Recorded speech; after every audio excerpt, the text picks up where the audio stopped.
But for those of you who don't know Helena, she's an internationally recognized expert in biophilic design. She's an architect, design consultant, scholar, educator.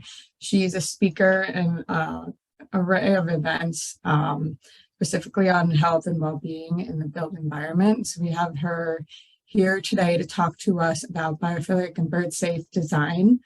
I'm just gonna go ahead and read a little bit of the research that I've done on you, that you're born and raised in Germany in a family of architects and builders. And you came to the US at a young age and found your home in Pennsylvania, which have she has a master's of architecture from UPenn, Bachelor of Science from Diploma in Architecture from the RWTH in Germany. And as you've already noted, you have two young adult children, and you're a licensed architect in the US as well as Germany. And so Helena has presented in a number of conferences and lectures nationally and internationally, but she's also teaches at Pratt and Thomas Jefferson. And we're really excited to have you here today and talk about how we can connect our knowledge of sustainability in the built environment and tie it into these sort of net zero and eco-positive concepts for building as microhabitats. So thank you. Thank you, Danielle. So good morning, everyone. Thank you for getting up extra early on this little bit rainy morning. My name is Helena van Vliet, and as Danielle said, I'm a biophilic architect and design consultant. There's some background noise. If we could. I think that's David. I think he's not muted. I also, in addition to having had my own practice for a long time, I coach and guide design teams in integrating in ecology of body and place into projects more deeply, so that we can focus on designing specifically for physiological well-being and support of that. And as a biophilic architect, I always look at design through the lens of biology, evolutionary biology, to be specific, in cognitive neuroscience. Biophilic design is a science-based paradigm shift in the design of the built environment. So I define sustainability in the context of evolutionary optimization, and I look at design in that context. So it is about efficiency. Efficient design is not just about energy efficiency, but also very deeply connected to public health, because we know that we do not function well in buildings that are not designed to support our biology. So first of all, biophilic design considers that what seems to be obvious, that we are in fact biological organisms. However, when you look at a lot of our built environment, that seems to be overlooked. And we are quantifiably hardwired to be our best and healthiest selves in biodiverse natural environments, or in built environments that serve to deeply integrate and support biodiverse natural environments, not as a luxury item, but as a matter of public health. I have to adjust my screen. So two of the most stress-inducing and perilous issues we face today are, of course, biodiversity loss and extreme heat, both represented in our cities particularly strongly. And in my opinion, and I always say this to my students, akin to the medical profession's Hippocratic oath, as architects, we must aspire to, first of all, do no harm. So beyond required code compliance, that means it's our responsibility to design buildings that don't contribute to biodiversity loss and don't contribute to extreme heat or heating up our neighborhoods further. Beyond that, our responsibility is to design buildings that restore and reconnect. So the opportunities I see for my profession, for our profession, is an increasing awareness that we, all of us, must be and are in the business of shaping and supporting public health. And each and every project is an opportunity to get this right. So to support public health by restoring biodiversity, mitigating urban heat, and making every project an opportunity to do so. Currently, we're doing a great deal of harm with our building, it turns out. We're killing 1 billion birds with our building in the United States each year. And this is absolutely shocking statistics. We're silencing 1 billion beautiful songbird voices, and it is a catastrophic loss of biodiversity that we can't afford, because we know this is also a public health issue. We'll talk more about this in a few minutes. So the death of all those songbirds that we inadvertently, because we don't mean to do this, kill with all those buildings is a massive public health issue. So the two primary issues you are probably aware of, the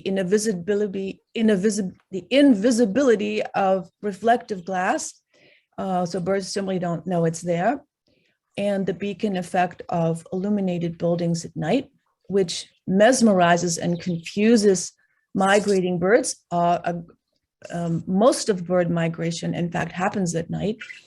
And in Philadelphia, of course, we're squarely in the middle of the Mid-Atlantic flyway. So we're getting, billions of birds. Audubon, describes it as cloud formations of birds coming over our city and through our city and getting trapped a lot of times. So buildings such as this one, I don't want to pick particularly on the Comcast Center, but buildings such as this one kill a great many birds. Even as a human being, you cannot even see what is a reflection and what is not. And at night, this becomes a beacon of light that traps birds. There are also a great number of other fly-through illusions. You can see on the upper left, trees inside an atrium, a favorite of architects, a beautiful thing to do is, unless the glass outside is bird-safe glass or bird-friendly glass, it's an absolute killer trap, especially if there are no street trees, because the birds will try to reach those trees. And on the right, you see, this is it's a beautiful project at Penn, but you see this illusion of being able to fly through. We as architects, we like these see-through kind of vista, these kind of vista aspects in our buildings. And for birds, these are deadly traps. I don't know if you can see all the markings here on the glass. These are all, each one represents a dead bird. So let's not do this kind of thing anymore. Glass railings, another thing that we love as architects, are extremely deadly for birds, especially if they lead to green roofs or vegetated roofs that birds are, of course, trying to access. We invite them, but then we kill them with these details that we hadn't, thought through. Glass bus shelters are another one, any kind of corner glazing on buildings and so forth. So luckily, there are a lot of good options. The solution is about creating what's called visual noise. Lots of products available using color, texture, opacity, or ultraviolet materials. Tilting glass can also be a good option to reduce visibility. As far as ultraviolet materials, there's a product called Ornolox out there. I understand that it works pretty well during the day, but it does not work at all during the night. So once the lights come on, it depends on sunlight. So once the sun goes down, it no longer functions as a bird-friendly material. So I would not recommend it for that reason. Decals, it should be said, do not work at all. The consensus about the 2x4 rule has to do with evolution, the way birds fly through forests, and a 2x4 inch, 2 inches high, 4 inches across rule. Space is what a bird, anything bigger than that, a bird will try to fly through. Now, Audubon has told me that really we should stick to a 2x2 rule because of hummingbirds. So really, I want to recommend that. For example, the New York City Jacobs Javits Convention Center, for example, you probably know about this. It used to be one of the deadliest structures for birds in New York. It's right on the It's right on the river. It was retrofitted with bird-safe glass, a dot frit pattern, and it reduced bird collisions by as much as 95%. So it's extremely effective if we use this kind of thing. New York City, as you may know, has a bird-safe building ordinance as of this year. We're still looking for that in Philadelphia, unfortunately. There's still no requirement in LEED for bird collision deterrence. There is a credit for it, but unfortunately, there is no requirement for it yet.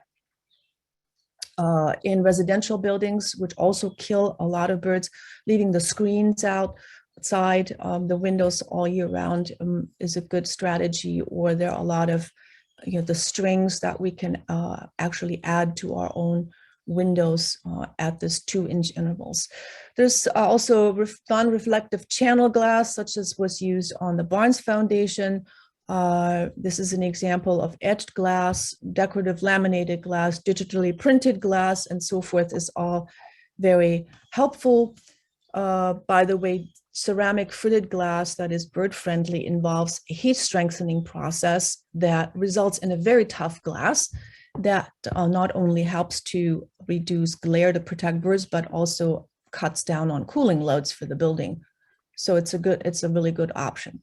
So the two things we need to do is making glass visible. Here on the left, you see that polka dot pattern, and controlling lights at night. These are the two issues that Audubon focuses on. I've done some lecturing with folks from Audubon, so that's why I keep talking about Audubon. I did a couple recently. So let's talk more about light a little bit. The tall beacons of light that disorient birds. We know that glass buildings illuminated at night have been known to wipe out entire flocks of birds in one night.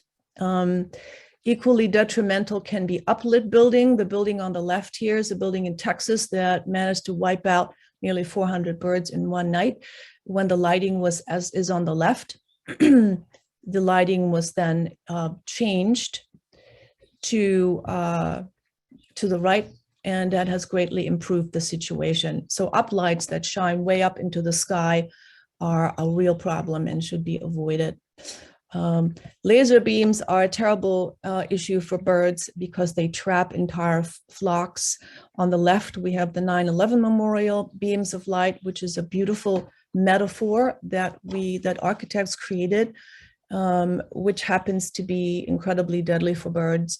And they actually had to hire people to turn those lights off, when migrating bird flocks get trapped and just spiral until they fall to their death. Then it's a metaphor gone wrong in this case. Again, our anthropocentric point of view limits us in how we solve these kind of problems. So Lights Out or Bird Safe Philly was founded in 2020. You're probably familiar with Bird Safe Philly. There was in response to an event that killed about 1,500 birds in one night in a 3.5 block radius of Center City. Audubon suggested that at the time that thousands more birds likely perished elsewhere in the city. And so we now have a Lights Out program that is voluntary from April 1st to May 31st from midnight to 6 a.m. To protect birds during migration. And I noticed that a whole number of buildings are complying with this. So this is the excellent news. The organization that I founded a number of years ago, Biophilic, we have conferences every year on various topics. And in 2018, we focused on dark sky policies and circadian health in general, and for all of life in cities, for all urban residents, that would be humans and birds and pollinators. And we focused particularly also on the detrimental effects of high Kelvin LEDs above 2,500 Kelvin, high color temperature. So those are the blue-white lights, because they are particularly detrimental in disrupting circadian health for all of life. And they're extremely stressful for humans, but also for birds. Birds get very stressed and they make bad decisions. They're sleep deprived. and they crash into buildings more readily. They start foraging at night, and it's an extremely disruptive situation. So as architects, of course, we have a pivotal role in selecting fixtures and also bulbs. And I'll mention that for this reason, because we need to lower the Kelvin levels to warmer light. Here, you see 2500 Kelvin, everything there to the left is a warmer light, everything there to the right is the cool white light, which tells the brain of all living organisms that it's morning time and it's time to get up and get going, even though it's midnight. In terms of fixture selection, the full cutoff fixtures here on the right are what we want. We don't want light spraying out. We certainly don't want light spraying up. And I put a website here on top. The IDA, the International Dark Skies Association, has very specific lighting recommendations if you're not familiar with those for fixture and bulb selections that we all need to be aware of and work with. So light is a real serious problem because it also affects pollinators. Night pollinators do not, for example, function well in bright light. For example, moth echolocation senses do not work during the day. And these lights that we select mimic daytime. So these moths are completely defenseless against bats and so forth, get eaten in very large numbers. And it disrupts the night or the day-night pollinator cycles. There are a lot less moths, there are a lot less caterpillars, which means there are a lot less birds because there's no food for them. Caterpillars are the most important food source for birds trying to raise their young. So we know that pollinators in some areas there's a decline up to 70%, 70, because of insecticides, herbicide, but also because of light pollution. And as a consequence, 40% of North American bird species are struggling. So taking care of night pollinators, designing not just for lighting, we do a lot of lighting designs, but we really need to also design for darkness for ourselves and for birds and pollinators and all other forms of life. When we do uplights, we want to just show this image quickly. We want to make sure our lights are trapped by an overhanging roof and do not reach up into the sky. There are various sources for us in terms of bird-friendly design guidelines. You're probably familiar with them. I'm just listing these two here. And of course, the Dark Skies Association in terms of lighting. This is a company that has some good options for creating visual noise on our buildings and on our glass surfaces. So again, I'm a biophilic architect, so I look at this from a point of biology. And to really understand and solve this problem, we have to realign ourselves and the places that we design and inhabit with our innate biology. And our biology is essentially identical to the biology of birds. We're soft bodies, and we're forced to make do with hard buildings, stone, glass, steel, and none of us do very well with this. So thinking of our buildings as something we want to soften these hard edges, because it's those hard edges that kill all those birds. And buildings that kill so many birds, even if they are net zero, cannot really be considered sustainable buildings. So at the top of this is a good summary slide. At the top of this, you see all the problems, the 4 different main issues. And I want to now focus on buildings that not only not kill birds, but buildings that do more than that, do better than that, that invite shelter and feed birds. And those are vegetated buildings. They have many, many benefits in addition to reducing reflection and softening the beacon effect. They provide food and shelter for birds and pollinators. They cool building interiors. They cool building exteriors. So neighborhoods absorb dust, soften noise, sequester carbon, and so forth. So thinking of buildings as an opportunity to promote biodiversity. So we do no longer accept this devastating loss that 1 billion bird deaths a year represents. The clash, when you think about it in broader terms, feels to me between like a clash between nature and culture in a way. And we know we cannot redefine nature. So this clash has to be resolved by redefining culture. And if evolution is any guide, culture must be placed into the service of survival. And we know there is neither health nor survival for us without biodiversity. So buildings need to become eco-positive, not just net zero. They have to become eco-positive microhabitats. They have to become valuable community members of place. And I mean the community of all of life, all urban residents, not just humans. That includes, of course, the millions of birds that try to make a living in our cities. And a lot of our cities are built along waterways, and birds use rivers as transportation hubs. They arrive in our cities after migration. They're hungry, they're exhausted, and they consider our buildings as they do cliff formation. They try to hunt from them, they try to nest on them, they look for food there. And a lot of times they die in the process. They die trying to kind of make a living in those harsh edged places. So to be relevant as architects, in my opinion, given the challenges we face today in cities, buildings have to make positive contributions to the local ecology of place. So ecology and biodiversity must become an intrinsic aspect of any building's design for buildings to really be restorative. And existing buildings, as you see here on the right, that have these bare, hard edges can be retrofitted to be better community members. So we have to think of buildings as building nature rather than buildings. Also to mitigate extreme heat passively. We know turning on the air conditioning makes things hotter, so this is not really a good option for us.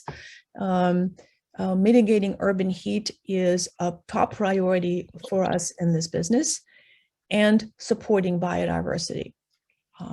In my opinion, the only buildings that meet those criteria are fully vegetated habitat buildings, sometimes referred to as vertical forest or blooming garden buildings, wrapped in what I call ecotonal building envelopes.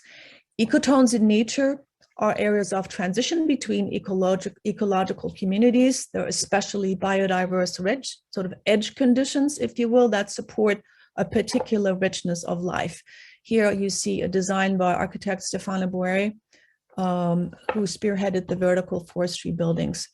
So we need to think soft versus hard, retrofitting any and all buildings, roofs, facades, and so forth, to provide nesting opportunities, to provide nourishment for birds and pollinators, while reducing bird strikes and cooling our cities. The nature needs half movement that you may have heard about really doesn't just have to happen some other place. It has to happen in every backyard, on every single building. San Francisco, for example, has a biodiversity ordinance, had it for a number of years, where that is mandated, So let's talk about ecotonal envelopes for a minute. Reimagine the periphery of buildings, or the building envelope, we call it the envelope. Imagine it akin to the bark of a tree, right? The bark of a tree supports a lot of life. It not only protects the interior of the tree, but also it supports a lot of life, small insects and birds.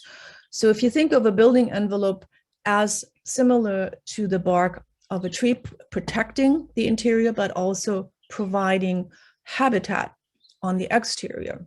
So it's a bark-like habitat layer that protects our buildings, so that we can, that also permits us from the inside to enjoy an up-close and personal daily experience of biodiversity. And we know that this is extremely healthy for us. We know that environmental biodiversity and immune function have been directly linked in epidemiological studies. It turns out that we're hardwired, quantifiably hardwired, to innately understand the benefits of healthy symbiotic systems. Our neurological relaxation response is very strong, and the World Allergy Organization has proposed that loss of biodiversity is linked to loss of microbial diversity, which results in microbial deprivation and inflammatory disorders. So a lot of studies support the biodiversity hypothesis and the concept that low biodiversity in urban environments leads to an uneducated immune system, and consequently the increase and prevalence of immune-mediated diseases and allergies. So biodiversity interventions, if you want to think of it in our buildings, like retrofitting buildings, for example, as a biodiversity intervention, is really a salutogenic design intervention. Salutogenic design supports the causes of health. And it's sort of akin to preventative medicine. It can be viewed as a public health initiative to strengthen immune regulation. There's also something called attention restoration theory, which I wanted to mention. Studies confirm that even very brief nature experiences through what's called soft fascination cognitively reset our brain. They reduce stress, they lift our mood, and they support the parasympathetic nervous system. They raise vagal tone, they support the vagus nerve, which also then reduces inflammation. So we know that inflammation underlies most of the illnesses that we struggle with. So being close to birds, viewing them, observing them close up is quantifiably reducing depression, anxiety, and stress. And it's not so much about identifying particular types of birds, but the regular interaction, the kind of casual, regular interaction, the stewardship is very good for our health. Berkeley psychology professor Keltner has extensively researched what he calls everyday awe experiences, such as witnessing the emergence of a butterfly from its chrysalis, or birds building their nests, feeding their young, and so forth. And Keltner found that of all emotions, awe most reliably reduces inflammatory cytokines. So most reliably reduces inflammation. So biodiversity up close is extremely healthy for us, and is something that we should support with every single wall and every single roof and every single sidewalk as a matter of public health policy. So aligning ourselves with our innate biology, or the innate biology of life. Here shown on the right is one of the Bosco Verticale buildings by Stefano Boeri, inviting birds into the vegetated envelope. The vegetation is what they are looking for. And the key thing is that the vegetation is close enough to the building walls to prevent impact issues. Audubon recommends that it be less than 3 feet. We also want to, of course, use bird-safe glass in addition to that. So different kind of design options are sort of on the books and underway and already been built.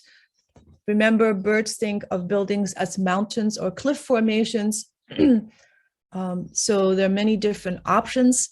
There are wall-bound systems such as these vegetated murals by Patrick Blanc. You may be familiar with his work. They are more complex and more expensive, both to install and to maintain. They're extremely beautiful. But I want to focus a little bit more today on the more affordable installation of these sort of self-climbing vines, the ground-mounted systems that are less expensive to install and to maintain, and can be used to retrofit most existing buildings as adaptive climate resilient infrastructure investments is how I think about this. So to reduce urban heat and support biodiversity and sequester carbon while we're at it. So there are various options that these are some examples. This one's built by Woha Architects. They said that the biodiversity on this building is higher than in the local park. This is a design on the boards by Partner and Partner architects in Berlin. They specialize in recyclable buildings. It's what they call a climate active wood building. And the architects wrote that the green facade serves as the outermost layer of the building and executes complex functions such as building cooling, sun protection, and fine dust filtration. It is a clear symbol of biodiversity that can also change the microclimate under extreme conditions. So this is what I'm talking about, this sort of dual purpose, an integrated microhabitat. Various ways to do this. This is by nitrified architects, a wood building with a sturdy wood trellised, vegetated, ecotonal facade, very interesting design, very low embodied carbon also because of the wood. This is an example of a stainless steel cable system, pretty straightforward building, steel ropes supporting climbing plants. You know, they have to, of course, be designed to carry that weight. But they are more durable, obviously, than a wood structure over time, depending on what kind of wood you use. There are fire safety regulations to consider in the case of extensive facade greening, and particularly in dry conditions. Now, in our area, it seems that we have plenty of rain, so we're probably ideal candidates for this kind of work. And even the most mundane parking garage can be upgraded and can be transformed into a vertical habitat. This is a project I wanted to share. The University of Berlin, the Physics Humboldt University Berlin Institute for Physics, rather, at the Humboldt University in Berlin. It's 10 years old now. It has been extensively documented and studied. It is irrigated with rainwater collection. And you see a combination of these angled wood pillars to resemble trees, bamboo poles, and rope. The planting comes up from the ground. You also then on the interior have these wonderful dappled light sunlight patterns, which we talk so much about in biophilic design because we enjoy them so much, especially when they move in a slight breeze. So again, here you see the distance between the vegetation and the glass facade. Audubon says 3 feet maximum. This is about the right amount for a maintenance person to come through and clip the, in this case, climbing wisteria. So it loses its leaves in the winter so that you get the sunlight into the building. Maintenance for this one is about 40 hours a year. So it's not a huge amount of maintenance. And I wanted to share this, unfortunately it's in German, but you see that the cooling loads, the effect on the cooling loads is very beneficial since we are moving more and more into cooling load heavy interior environments. This is important for us to note that, and then of course in the winter you let the sun in. So I think of this as living air conditioning, ecotonal building envelopes. We found with COVID that, these hermetically sealed glass buildings don't work particularly well for a lot of reasons. Also, we can expect more power outages. So we want to have buildings that ventilate naturally, and we want to have buildings when we open the windows, we have this wonderful scent and sound of nature right outside of our buildings, even on higher floors. The cooling effect is really quite remarkable, also through evapotranspiration, of course. And we can, not to forget, roofs. We have lots and lots of flat roofs that are sitting there empty, heating up the place. That could be habitat roofs. My pet peeve is always the convention center in Philadelphia, which is acres of nothing roofs, which could be a landing pad for thousands of migrating birds. This is the Brooklyn Botanical Garden Visitor Center by Weisman Frady, just as an example of a seasonal, beautiful seasonal meadow on top of a roof.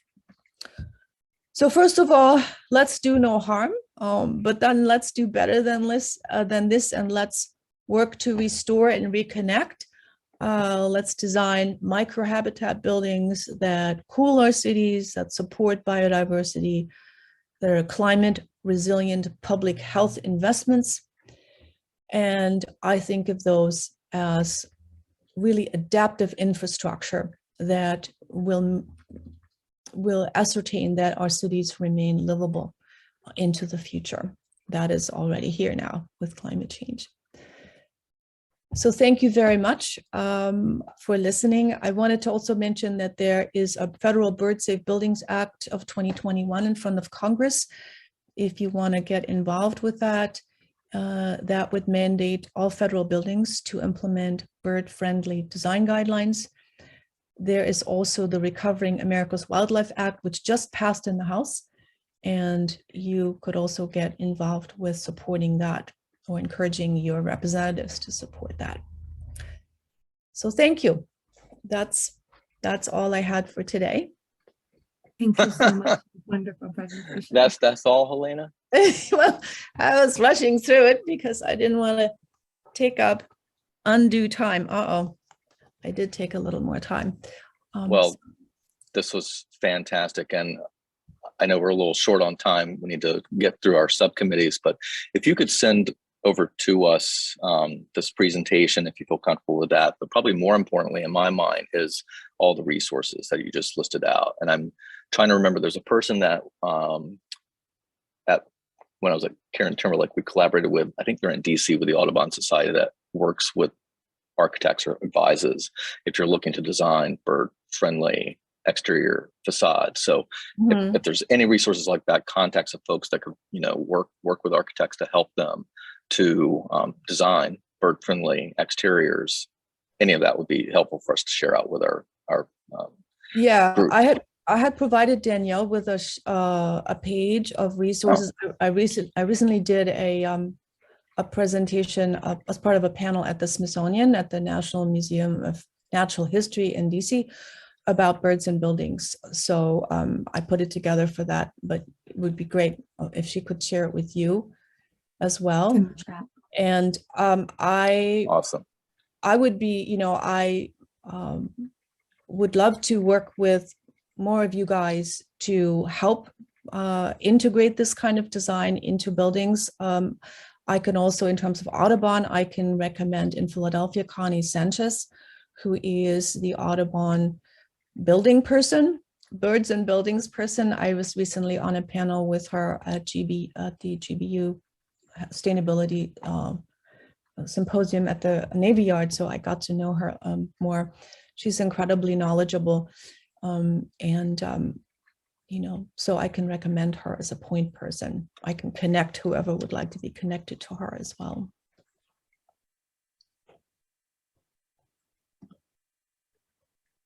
Okay. Well, thank you so much for joining us this gloomy morning. Are there any questions for me?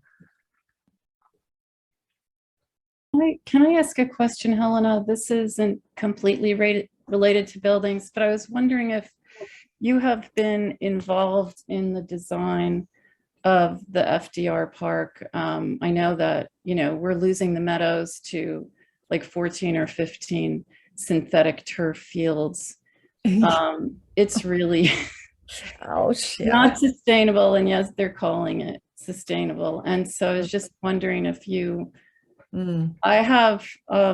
I'm really glad that they haven't invested in more pesticides for the park that I live in front of, Palumbo Park. It's completely crabgrass now.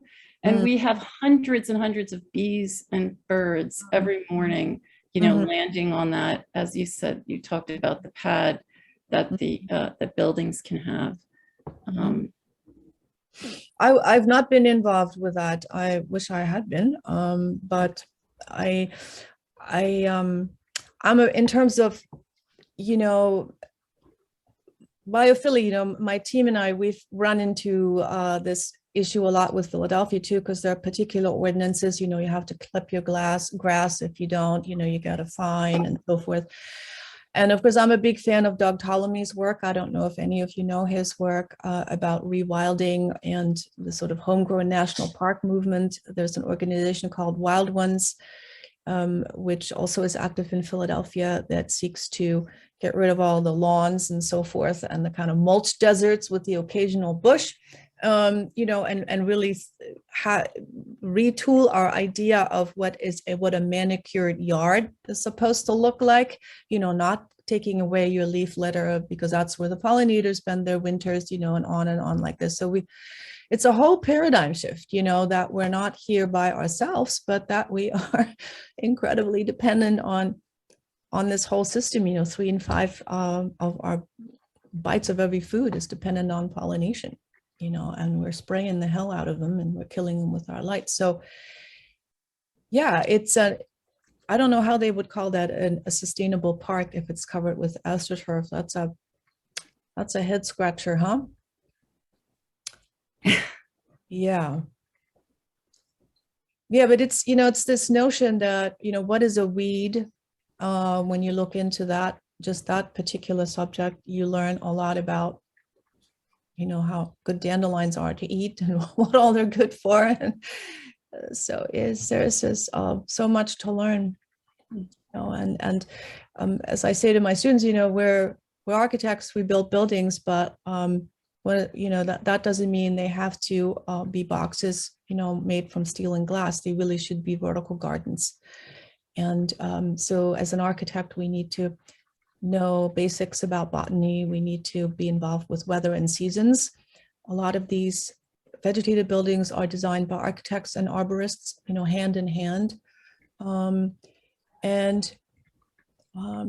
are, a lot of times they are still considered luxury buildings, but in my opinion, the research is clear that they are really important for public health. You know, they are really public health investments.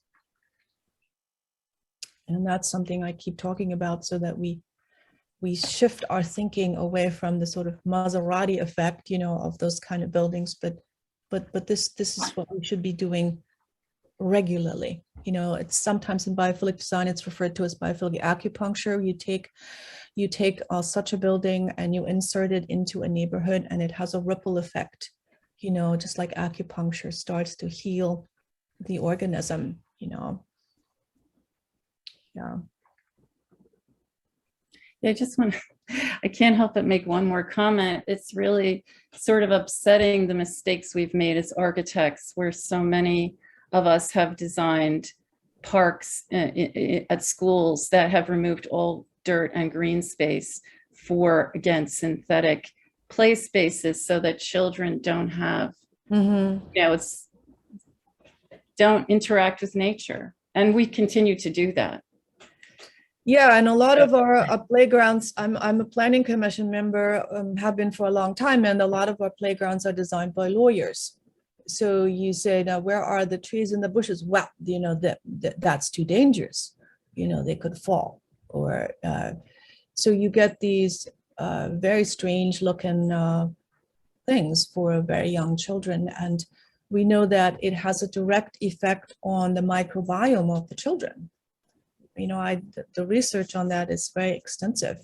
So it is affecting their immune system, you know, not to mention their stress levels and their anxiety, you know. So we know where we go on vacation. Nobody goes to a dark basement on vacation. You know, we go near bodies of water, we go into nature, because we know that is restorative for us. And there's no reason why we shouldn't build vacation environments for every single day. You know, everything we design should be thought of as a vacation place. If we design everything that way, we'll be doing great. You know. Yeah. Helena, thanks again. Sorry to cut this conversation short, but I know we're out of time. Give some time for our committees to report back. And yes. Well, thank you so much. It's been an honor. And I will send over the presentation to Danielle. Yeah. WeTransfer is how I'm going to do it. Yeah. Thank you. Yeah.